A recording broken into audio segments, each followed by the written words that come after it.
In the mid-14th century, long before humanity understood how diseases spread or how easily invisible forces could shatter entire civilizations, a silent killer began its steady march across Asia. It moved through villages without warning, crossed mountains and deserts effortlessly, and traveled along trade routes that connected the ancient world. Everywhere it passed, it left behind confusion, terror, and unanswered questions. People watched their loved ones fall ill and die so quickly that rumors spread faster than the wind. No healer, no priest, no remedy could stop the mysterious sickness. By 1346, this unstoppable plague reached the soldiers of the mighty Mongol Empire warriors feared across continents, yet even they could not escape its deadly grip.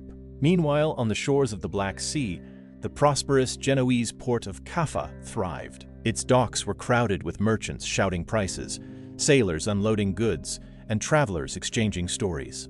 Ships from Italy, Byzantium, Persia, and Asia arrived daily, making the city one of the most energetic trading hubs of the medieval world. Inside the city walls, life moved forward with confidence. People shopped in crowded markets, taverns buzzed with laughter, and traders haggled over rare spices and exotic fabrics.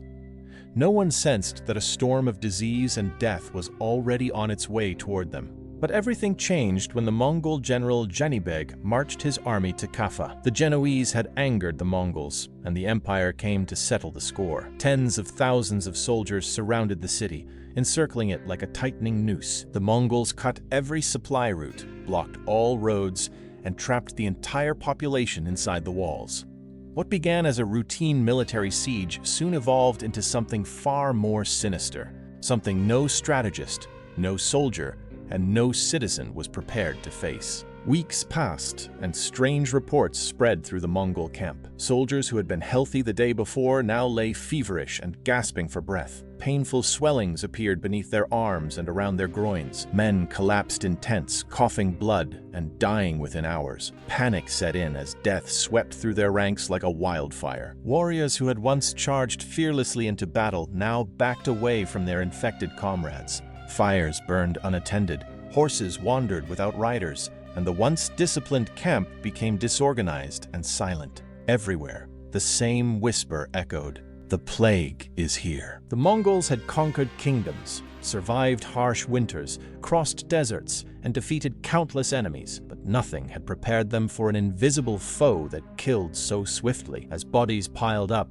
the commanders faced a terrible reality. Retreat meant humiliation, but staying meant certain death. In this moment of desperation, the Mongol leaders made a choice that would shape world history. Medieval chronicles recount that the Mongols, unwilling to let Kaffa escape unscathed, decided to turn their greatest weakness into a weapon. Plague-ridden bodies were loaded onto massive catapults. With a violent snap of ropes, the corpses were hurled over the city walls, crashing into the streets and rooftops of Kaffa. Rotting flesh tore open on impact. Fleas and rats, already carrying the deadly bacteria, spread across the city unnoticed. Within days, people inside Kaffa began showing the same symptoms that had devastated the Mongol army. Whether this was the world's first act of biological warfare or just a desperate tactic, the result was identical. The plague had infiltrated the city. Panic replaced routine. Markets emptied, churches overflowed, and the bells rang constantly for the dead. Families watched helplessly as neighbors, merchants, and sailors collapsed in the streets. The once noisy, vibrant city transformed into a place filled with coughing, weeping, and the overwhelming smell of decay. Kaffa was dying. Realizing they could not win against disease, the Genoese made a desperate choice. They fled. They gathered what supplies they could, rushed onto their ships, and pushed away from the shore. But the most dangerous passenger was already on board: the plague itself.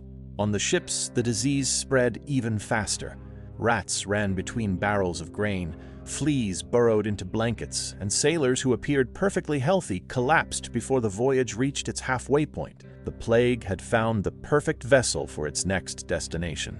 When these ships reached Constantinople, Sicily, and Genoa, the people on the docks were horrified by what they saw. Sailors with dark swellings, bleeding sores, and lifeless eyes. Europe had unknowingly welcomed the deadliest pandemic in its history. Weeks passed, and entire neighborhoods went silent. Cities like Venice, Florence, Marseille, Paris and London fell one after another. No army could defend against the disease. No wall could stop it. No prayer could slow it. By 1351, the Black Death had claimed more than 25 million lives, nearly 1/3 of Europe's population. Villages vanished from maps, families were wiped out, and the continent's social and economic structure collapsed under the weight of death. And it all traced back to one moment, a siege where war, trade, and disease collided.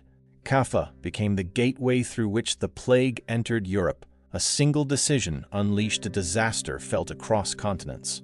The Mongols eventually retreated, not defeated by the Genoese, but by the plague itself.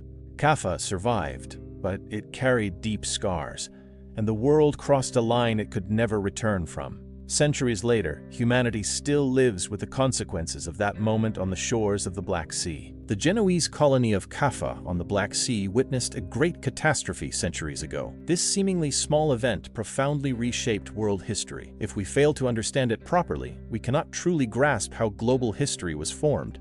Sometimes, a single moment in the past can change the entire world.